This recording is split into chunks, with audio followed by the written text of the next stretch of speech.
This is a Wild Games Production podcast.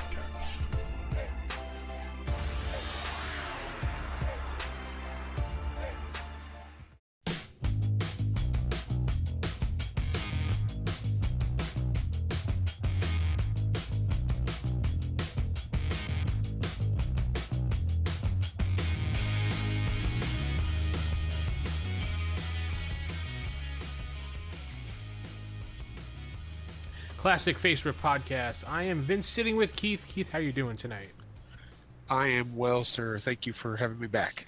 Awesome. As you know, if you're not on our website or you're not on our Facebook page, you should be, because, you know, that's where it is. But anyway, we announced that Keith will be joining me as a permanent co-host on the show. So going forward, you'll be hearing the lovely tones of Keith going on and his wonderful advice.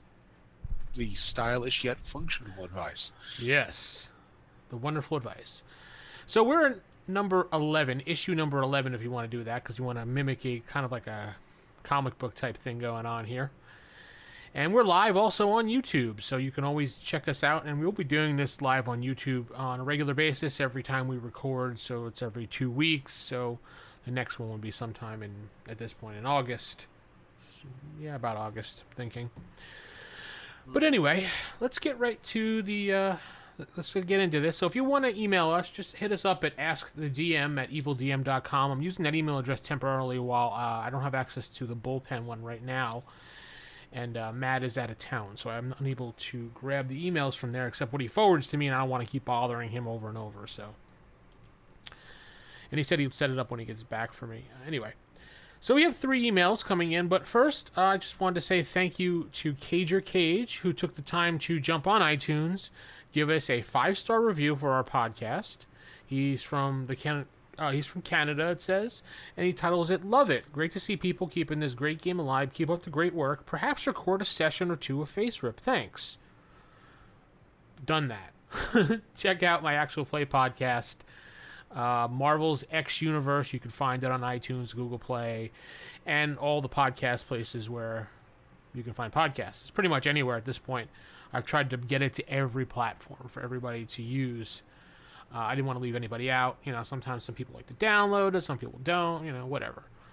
So, thank you very much, Cager Cage. If you want to give us a review, head over to iTunes, pull up our podcast, give us a rating, and then take a moment, since you're already there, leave a written comment, because we get to see those. We don't get to see the star ratings you just leave and take off. Not that we don't appreciate that, we do, but if you write it, we can see it and we can read it and give you a shout out. And we appreciate everything that everybody does for us. Thank you very much, man. So we do have 3 emails tonight. I'm going to let you pick, Keith. I'm going to read 1, 2, and 3. They're not long, I just summarized them, but I'll allow you to pick email number 1, email number 2, or email number 3. Which one do you want me to start with?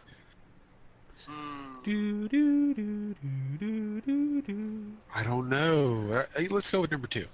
Number 2, Charles G. writes in and says, "Magic games have always been a challenging game to me. Think you guys can do an episode on Magic and the various mechanics that come along with it?" Yeah, sure. I think that's certainly a possibility. I mean, everybody has their favorite Magic character, I would think. Some people like Doctor Strange, other people like Dr. Fate. I myself am a John Constantine fan. I mean, if you know, but yeah, that's pretty dark. But you know, not really a Marvel character, but you know. No, that's DC we're talking about, or actually, oh yeah, different imprint. But I mean, you could still, you know, bring him over if you want. So why not? Mm-hmm. I like Constantine, definitely. I love the character. I love how they portrayed him now in the TV show, actually. Really good job. I thought it was pretty good. Matt Ryan, spot on, dude. Oh, yeah. Okay, cool. So, yeah, we'll plan for a Magic show, because that's going to be not a very easy show to do, to be honest. Magic is so... I mean, other than the main books, is a whole supplement by itself of Magic, and I think there was a bunch of articles written about it, too. And Magic is a beast by itself. Oh yeah, I know there was a Dragon magazine article about it that had offered, I think, an alternative train of thought on how Magic could be worked in Marvel. And I'll have to see if I can dig it up and look at it.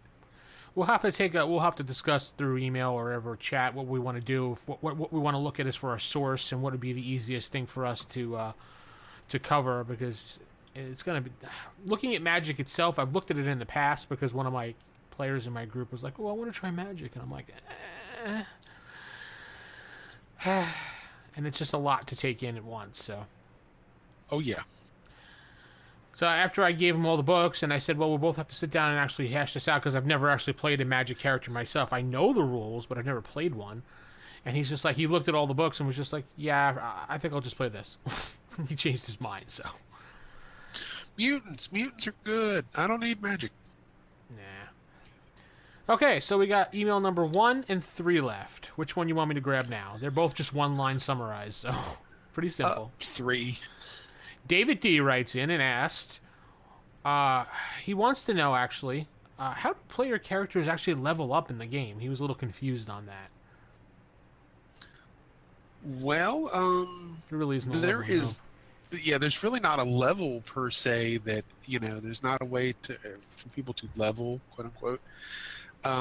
It's more of you gather karma points, which are by extension experience, and use those to purchase increases in attributes, new talents, skills, power sets, power ranks, contacts, resources, modified die rolls, and that's really, if you're going to get into that's probably as close as you're going to get to a level scenario for this game. And it takes a lot of karma to just even get new powers. So, oh yeah. And I think there was, if I remember correctly, someone wrote in one of the Dragon magazines about it, and it was an advice section. And I can't remember exactly who wrote it or what issue. I just remember reading it, and it was like, superhero characters never actually gain new powers that often. Generally, for years upon years, they stay the same way. And it takes a big major event in the comic history for them to get new powers. So, I mean, just Wolverine is re-submerging now after how many years of being around, because he died, now he came back and died, but now he's coming back. But apparently he has some new power when he comes back with this new run that just came out. So that's been, what? Yeah. 20 years or something since he's had a new power?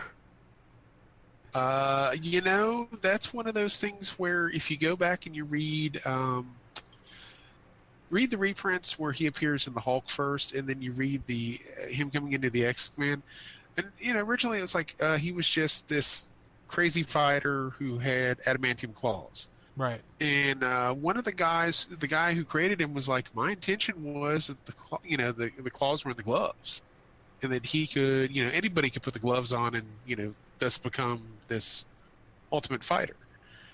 And they said that John Byrne was the first one to draw them without the glove on, popping the claws out. And they were like, "Oh my God, the claws come out of you?" And he's like, "Yeah."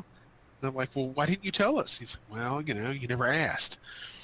So, and you have that whole mystique about the character. But yeah, you're right. I mean, for 40 years, new stuff would show up, oh, well, he has enhanced senses, or he has, a regeneration factor. And then that was it. What more did you really need? He's Wolverine. Now I don't know what the heck he does now. So it's probably some crazy laser beam out of his eyes or claws or something. Who knows? I haven't been really following. I just know he's been resubmerging, and I heard a bunch of people complaining about how he has another power now, and I'm like, oh, great. Yeah. But anyway, point being was, the article was that most superheroes will go through their entire comic book lifespan and never gain new powers. So for a character to gain a new power in the game, it should be a lot of karma. One of the characters in my game, after, I would say 15, 16 sessions of playing, he finally got a new power. He saved up every piece of karma he had, and he got himself a new power. So that gives you an idea. There's right there. So that's basically how you can level up. You all right? Mm-hmm. Okay, good. And the final email comes from Rob M, who writes in and asks for advice on running cosmic and magic-based campaigns, and how to keep it interesting without turning it into one big celestial elder demon hunt. Never run anything cosmic. So, Well, have you? yeah, that would be. That's one of those things where you have to have people who are, I think, are the right mindset for that. I've had players who, oh, let's play a villain game, and it becomes uh, I don't want to say a pissing contest, but that's essentially what it is. And you're sitting there wondering, why did I do this? Why on God's green earth did I do this? And then again, I've had other people who, I think I talked about the guy who in the Heroes game had plant control, and Right. that's a fairly innocuous power, and you're thinking plant control, really? That's something, and then you think about it. Think about the applications of that: mold, spores, pollen. There was a run of Thunderbolts where Plant Man grew molten spores in somebody's lungs and killed them. And I'm thinking, oh my God, why has no one ever thought of that in the 40 years Plant Man's been around? It took somebody, going, yeah, you could do that. And I guess, everybody thinks of certain things more dimensional nature in terms of some of that stuff. But no, if you want advice on cosmic, space-related, extra-dimensional, my advice would be have what you want to do already set down on paper or recorded somewhere, some sort of idea as to where you're going with it before you start. Because it's been my general experience that you'll want to do A, B, C, and the players will go E, F, G, Always. H, I, J, K, L, M, N, P, Q, R, so on and so forth. Yeah. So, it's a matter of, I think it's also getting the right people to play it. Because if you get people who aren't into whatever it is you're trying to do, whatever it is you're trying to accomplish, whether it's staving off the forthcoming of the Celestials, or the battle between Asgard and Olympus, or the battle for a woman's soul between heaven and hell, whatever the game is about. If they're not into it and they're not going to play it with the right temperament and tone, and that comes with GMing too. I'd be very weary about even starting it. I mean, you might want to start slow and just sort of work your way into that one. Yeah, like I said, I've never run a cosmic campaign, so I'm just listening. Whatever advice you have, the people will have to listen to you, because I have nothing to offer for cosmic. It's just well beyond my suit to play. So, and it's one of those where the few times I've done it, it either turned out really, really good or really, really bad. And there's no gray area for it. I mean, like I said, you either have people who are really into that, or it's a train wreck. Understood. Alrighty. So those are the emails we have for this week that we pulled out of the email bag. If you want to write us, give us a shout out either on Facebook or hit us up via email at askthedm@evildm.com. I have right here on the YouTube here.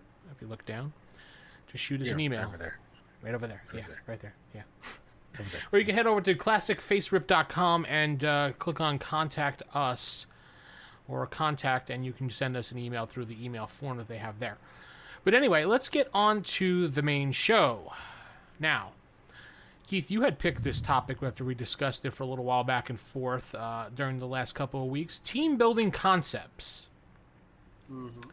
And you had given me some articles to look at in Dragon Magazine, one of them entitled It's Clobbering Time, which I had printed out right here. Mm-hmm. I forgot what magazine that actually came from, because you just gave me that as a PDF. To be honest, it was part of a compilation. So I remember reading the original article years and years ago, but I couldn't tell you what issue it was from now. So, and I don't think they annotated the did. Marvel file. But it is by Dale A. Donovan, just in case you wanted to know. Mm-hmm. And Keep the Heroes Flying. A superhero campaign is built on more than just combat. Borrowed by Carlton Sue. I don't know if I'm pronouncing that right.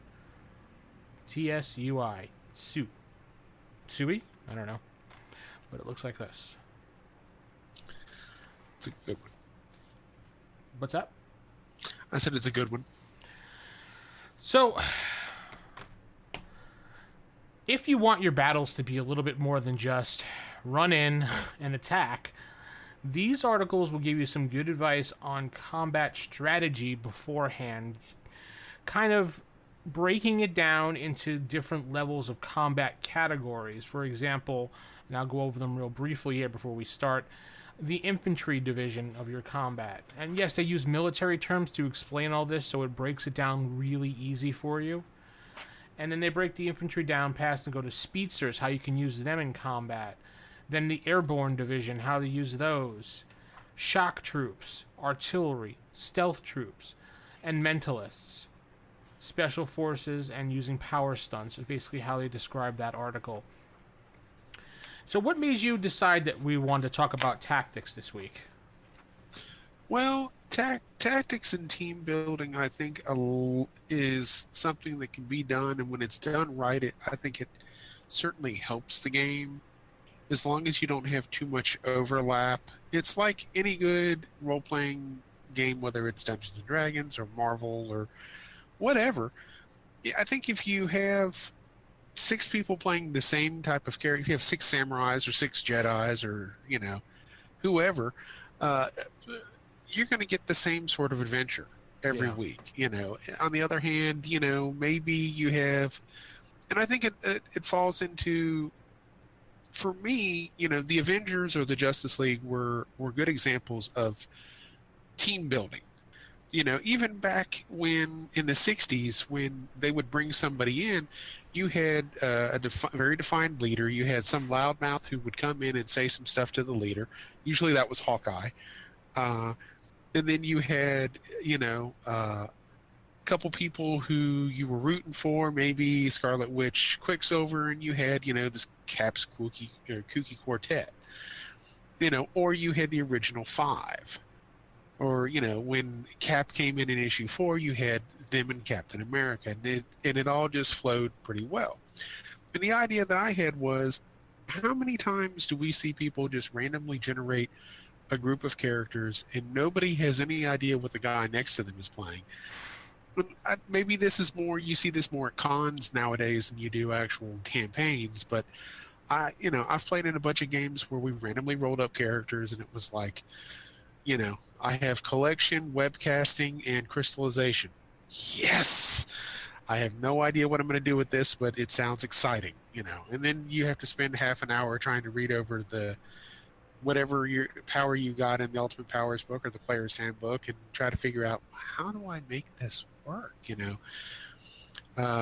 So in my mind, it's just sometimes it's easier if everybody sits down and says, okay, this is sort of what I want to do, and this is how I want to do it. Yeah, you'd have to sit down and plan things out. I mean, if the GM allows you to pick the type of character you want, unless they're like, nope, you got to roll. So, and then it becomes a little more difficult. Yeah. And I mean, if you end up, and it also helps when you're trying to build, let's say more of an X-Men type game.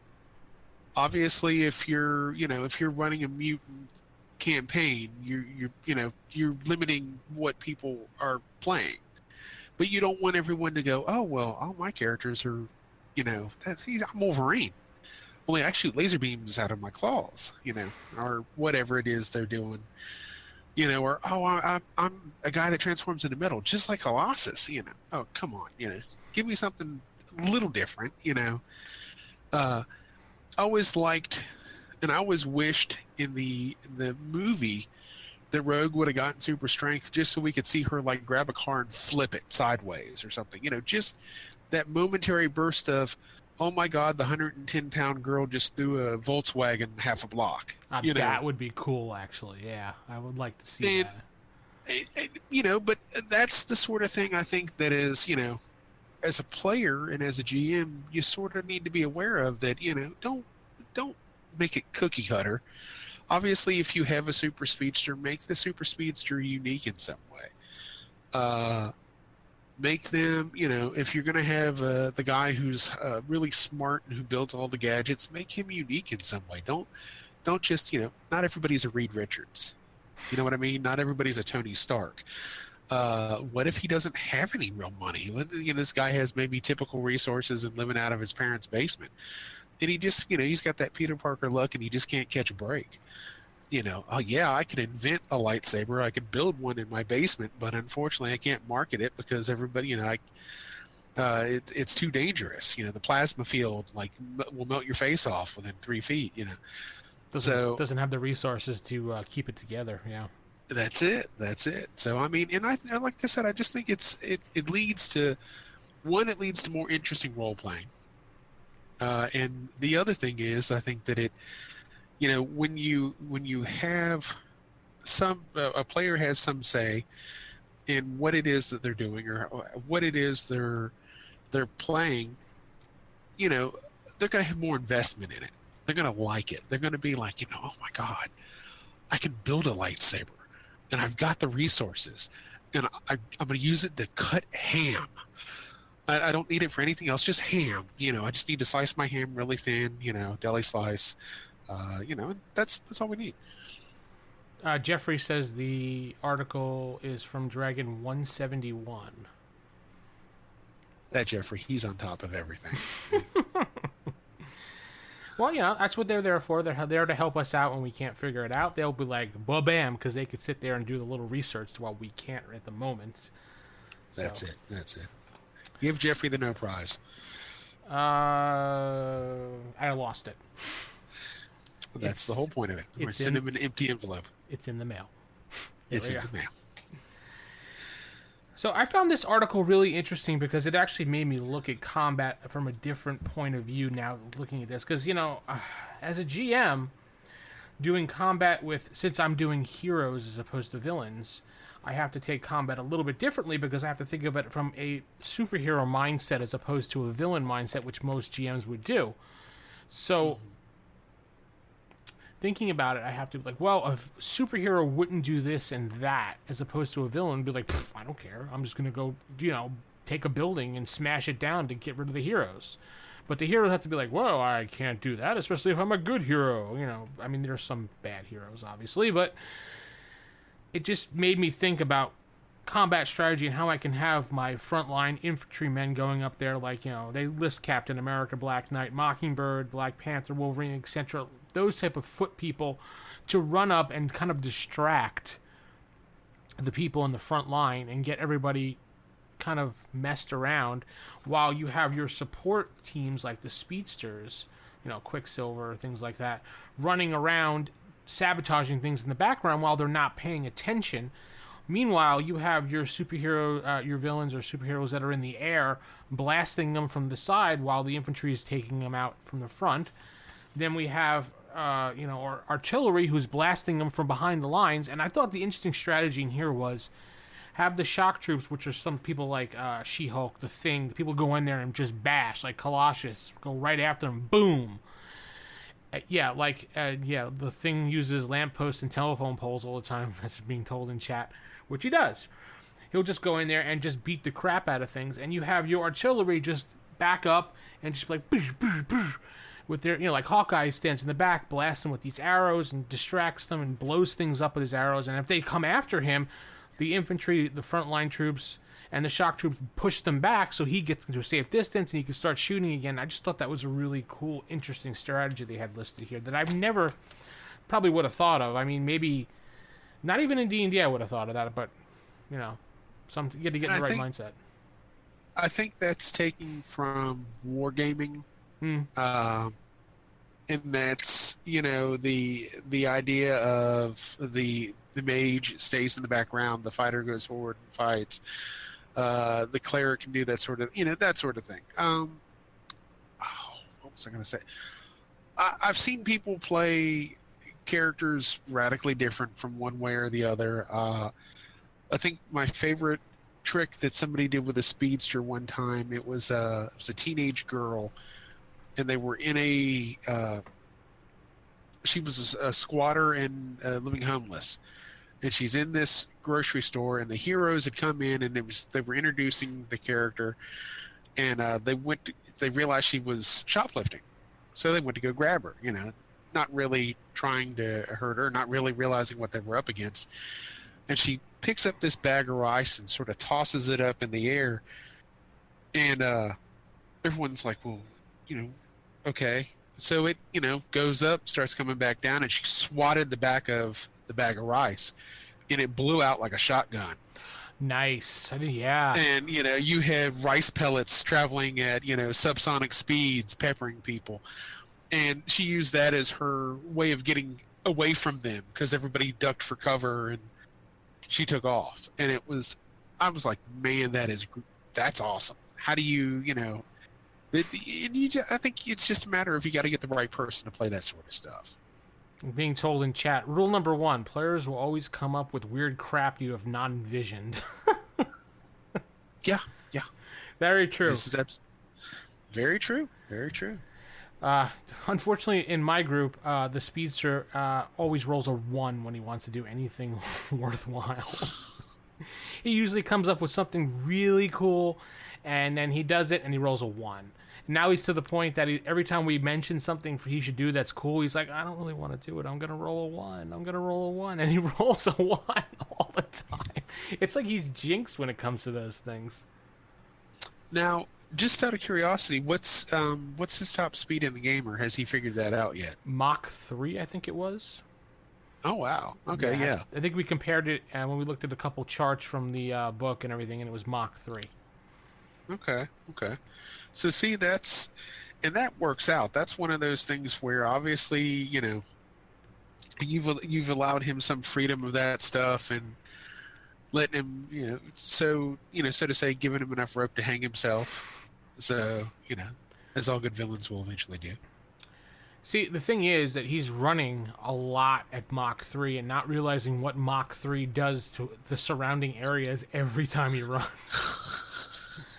So I've been reminding him, like, you're going Mach 3. He's like, yeah, so? I'm like, that you're destroying everything in the path probably around you. He's like, yeah, I'm a villain. I don't care. I'm like, not right now. You might want to, He's also the person that, since right now in my campaign, they're in the What If universe, and they got transported into the superhero bodies of their counterparts. So I decided, what if they were the good guys? So now they have the karma restrictions on them of being good guys to make them be good guys. God. So it's hysterical. Before the game, all the players looked at each other and they're like, okay, we're going to get karma this adventure. Kill no one. 2 minutes into the game, the dude killed like 100 people. Oh my God. Yeah. And everyone just looked at him and went, dude, you couldn't even last more than 2 minutes without killing somebody? Because he was like, I do this, and I was like, yeah, you just killed a whole bunch of people. You just lost all the karma for this episode. And he was like, oh yeah, that's right. We're not supposed to kill, right? I'm like, yeah. That's crazy. My cousin and I were talking about one time getting around the karma restriction for, you can only save people, but up to 5 people, it maxes out at 100. Karma. And so we were sitting there talking. He says, he said, the Flash has really got it figured out. I said, what are you talking about? He says, there's some issue of the Justice League where he goes in and he's got this atomic reactor is going to go critical. So he goes in and takes everybody out of this little Chinese city. And he's like, he did it one person at a time. Right. So he got 20 karma each time. Yep. Saved like a 250 million people or whatever, and I'm like, that's so wrong. He's like, he's the one with all the karma in the group. Yeah. And I'm like, that's a player. That's a player move right there. Absolutely. So, getting back to the article. So what else would we talk about on here? They also do mention Mentalist as well, and reading the Mentalist strategy in here made me really appreciate how I've been playing a Mentalist versus my players, and doing all the weird things that a Mentalist would do. Because I have a mind control character in the supervillain group, and he hasn't done any of these things listed here whatsoever, like doing illusions, screwing people's minds. All he's mostly been doing is just controlling people, trying to control them and give them suggestions. And I'm thinking to myself, why isn't this dude, like, making half the superheroes see certain things, or making them see, do this, or maybe this, have them, one of the superheroes looks at you guys but actually sees other superheroes, things like that. He's not doing anything like that whatsoever, which I'm really surprised at, but I guess he's not realizing what his full mental capacity is under those powers. So I thought that was interesting. And that goes back to, obviously this is a character UNPC, but that you could easily explain that by saying, he's more of the Electro or Scorpion type character who, they're just in it for what they're in it for. He, if he really put his mind to it, he could probably come up with all sorts of creative, vicious stuff to, play out against people. But he's in it for the quick, easy buck. And maybe that's just an easier way to explain that. Now, could he manipulate people's minds, make them see other things? Sure, he could. And I mean, any mentalist who in the game who really could sit down or any player who could sit down and go, okay, well, I've got telepathy. What can I do with this? And, telepathy and telekinesis are nasty in this game because you can really power stunt so much stuff. Whether it's Mind Blast, Kinetic Bolt, flight, force fields, mind probe, mind control, illusions, it goes on and on and on. So, I mean, half of the mental powers can be power stunted with these two powers.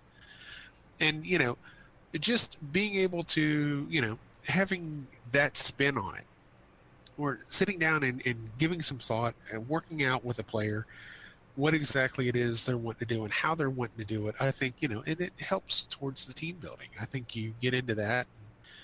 And again, it goes back to, if everybody has an idea of what it is they're trying to do or what they're trying to accomplish, I think people enjoy their character much more when they have a say in what's going on and how it was generated. Then again, I've had people who love just the randomness of it. Oh, I want to roll it up completely random. Okay, so you have water walking, crystallization, and collection. I don't know what you're going to do with this. God, may God have mercy on your soul. Just go on, go do whatever it is you're going to do, buddy. One of the players who was in my group, he had to leave for various reasons, but his character, he randomly rolled. What was it? He had swimming was one of the powers, phasing, which can be really cool if you think about phasing, and super strength. That was what he rolled up for his 3 powers: was swimming, phasing, and super strength. So he made use of those 2 things. The third one, swimming, didn't work out too well for him, and he kind of blended it in with his background. He was like, oh, in high school I was on the swim team, that's why I was really good at swimming, and then maybe that's how my powers mutated because I was in the water at the time. So he kind of came up with a cool backstory of how he got those powers, which I appreciate how people do that, but he didn't know what the heck to do with swimming. Yeah, that's one of those where you sort of, unless you're an aquatic-based character, obviously that's probably another topic for another time, picking the right locale for your campaign. Because if you roll up an aquatic-based character and you live in Phoenix, Arizona, you might have a slight issue. On the other hand, if you have flame powers and you live in Nome, Alaska, you might have an issue. So I think it's just a matter of everybody works together and tries to come up with a creative and interesting way to make the game go. Yes, roll for the amount of powers, but never select powers without an idea. Random powers just lead to issues. Just ask the Inhumans. Oh no, the Inhumans are great. Didn't you see that TV? Oh, never mind. We'll talk about that. Oh my god, that TV series. I had such high hopes for that when it came out, and then I saw that and I was just like, what? What? Who? What? And here's the issue that I had with that. I saw a bunch of people complain about the costumes, and I'm like, okay, so they're not, I don't care They're about not that. comic book accurate costumes. I get it. Okay. Well, that you But can't. Sometimes you can't do that. See the X-Men, uh, yellow spandex. I mean, come on. yeah. Go on. And to me, it. I watching the episodes, and I watched the entire series, and the first thing that went through my mind after watching the first episode was, this sounds just like every Inhumans comic book I've ever read. Despite the fact that the characters look little to anything like their actual comic book counterparts, it you know it sounds right. I mean, it makes a whole lot of sense the way they're acting with one another. Mm. I think they just tried to push that towards, look, we can't have mutants, so we have Inhumans, and it just didn't work. Now, I think they were trying to go with the whole Agents of S.H.I.E.L.D. spin-off because they were trying to, from what I gathered, they were trying to ditch Agents of S.H.I.E.L.D. overall because the ratings are declining on that show and they had no involvement with the movies anymore. They really weren't tying things together. Finally, they did towards the end of last season, if you watch Agents of S.H.I.E.L.D. Yeah. We didn't get to see the snap, but we did get to hear about Thanos and everything. So they finally started tying it back in, which makes me hopeful that next season they start to tie in a lot of what happened during that time frame of the snap and afterwards. So Yeah. we should see. But yeah, Inhumans, I felt I felt ABC wanted to replace Agents of S.H.I.E.L.D. with Inhumans to get away from that since it was already declining as it was, even though it has a pretty strong fan base right now. Yeah. But yeah. But enough about Inhumans. That's it. But no, like I said, and I agree with you. A lot of the strategies presented in the articles are pretty interesting. Using people for shock waves and ground strikes and fastball specials, and I'm wondering where the whole fastball special. I know it came from the X-Men, but I'm wondering, who came up with this idea of, hey, let's pick the little guy up and it's dwarf tossing essentially. Who came up with this idea, and how do you make that feasible? That's what we used to do with the halflings in D&D with the barbarian. You would just take the halfling and just pick him up and throw him. Couldn't stand That's halflings. it? Yeah. So the second article was a superhero campaign is built on more than combat, and it talks about basically goals and how to build a campaign on more than just the standard, you're in your base and the alarm goes off and there is the Legion of Doom, Justice League, attack, type thing. I know, wrong. Meanwhile, at the local Arby's, Yeah. So yeah, and I think with that, with something like that, it's a matter of creating interesting NPCs or keeping enough NPCs around that you're able to work them in. Whether it's, oh, hey, there's something strange is afoot at the Circle K, or oh my gosh, Central Park is being attacked by the Stay Puft Marshmallow Man. You gotta. I tell you one that this is something that I trot out in every Marvel game I've ever run, and it's a bit from, if you've ever read the Flaming Carrot comics. There's Bob Burton wrote this, and it's a stupid story. It's the dead dog leapt up and flew around the room. That's the title of the story. And the whole premise behind it is that the main character finds this emaciated dog corpse in a suitcase, and it starts flying around the room, crashing through the headquarters, and he ends up chasing it down. And it's 15 pages of him chasing this thing through the city, it destroying massive property, and then finally him beating it with a baseball bat and killing it, and I've always thought it's the dumbest thing I've ever seen, but I loved it. I loved the whole concept of it's just some random crap you would see in a comic book, and I would trot it out for every game that I've run. And it's, it finally, somebody who had been through it once before was like, wait a minute, this has happened before in this other game. And I'm like, now that you've done research, oh my gosh, you realize this has happened before. And I actually came up with an explanation for it in the game. as to who was behind it, and they were attempting to garner the attention of somebody smart enough to figure out that they were the mastermind behind it. And it was, just this. It's like, wait a minute, you mean you came up with this whole plot to draw us in so that we would figure out that you were the villain, so that we would come and arrest you? Yes, that's how I planned on establishing my rep. And it's like, forget it, we're not arresting you. You just go back to what it is you're doing, and we're leaving. So it's crazy. But yeah, anything you can do, make creative NPCs. Maybe the police commissioner doesn't like the superheroes. Maybe that, Yeah. There you have,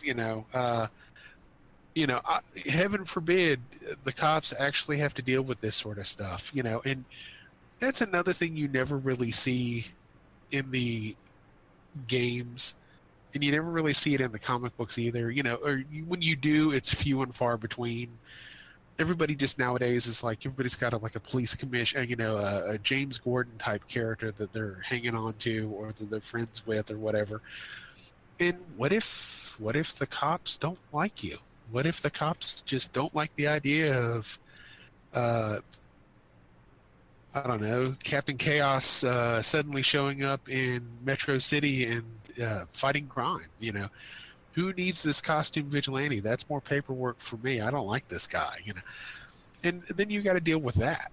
Maybe you're not popular with these guys. Maybe the press doesn't like you. Or worse yet, maybe the press loves you and builds you up to be this, he's the next Captain America, and when you're really the guy with crystallization and swimming and feeble, So in my campaign, actually, I'm doing something similar to what you're talking about. I took a page out of the. Have you watched The Gifted on Fox at all? Yes. So I have the Sentinel Services and the Mutant Registration Act going on in my campaign. So the Sentinel Services and the police and everything else do not like the mutants, do not like superheroes, do not like supervillains, obviously, for because they're villains. Yeah. But everybody's on the run from them. The only people that are actually the good guys is Sentinel Services, even though they're not really the good guys. But yeah, as far as they know, they're the good guys. And I have sent Sentinel bots after them, and the little spider bots and everything. So it's fun to watch those things happen. They're from the government. They're here to help us. Yes, they're here. 1984. They're here to help us. We're going to build a wall. We're going to keep the mutants out. No, we're not going there. So, anything more we could say about tactics tonight? Probably, but I mean, let's be honest here. I think we've pretty much said as much as we need to say. I think a lot of this needs to be sort of like seeds of a plant planted, pour some water on it, hope for some sunlight. Maybe someone will come up with some ideas that we didn't think of. Absolutely, and I would like everyone to email us, leave comments here on the YouTube, and let us know what you think about tactics, what you do in your game. Ask the DM at theevildm.com is our direct email address, or head over to classicfaserip.com and hit contact us and chat us up there, or go on Facebook and find the Classic FaceRip page, and you can leave us comments there as well for this episode. And this shall be live real shortly after we're off the air, so we're going to call it quits for now and come back in another couple weeks with a new episode. Maybe we'll do magic, maybe we'll do something else. I'm not sure. We'll discuss it on the side. We're gonna make the mutants pay for the wall, and we're gonna make them build it for us. I'm gonna put them to work. Oh Lord. No, I'm teasing. I know. But anyway, we're gonna say goodnight to everyone. Good night. Good night.